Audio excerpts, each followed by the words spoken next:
This is your daily glimpse of science. Honey, Christmas is so close. I haven't finished picking out gifts for everyone. What should I do? I would just pick out the gifts that you think they like. As long as you don't say to them that those gifts will help them save money, you'll be fine. That's a weird advice. What do you mean by that? So, the researchers found that people would feel inferior and ashamed if the gift giver told them that they were giving gifts to help them save money, because it infers that they didn't have enough money, putting them at a lower status. A lot of people think that any gift should be appreciated, but how the gifts are given can have impact on people receiving the gifts.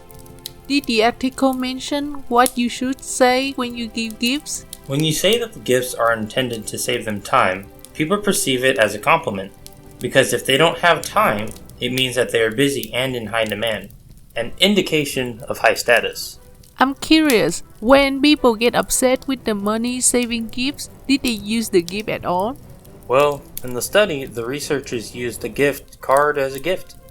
They found that the gift recipients were likely to redeem the gift card regardless of it being told as a money or time-saving gift.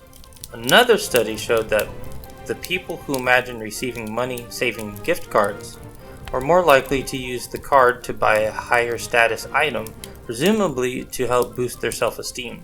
So we really need to be careful with how we present our gifts. The articles and news sources are in the description below. If you would like to see more of these videos, hit the like and subscribe buttons.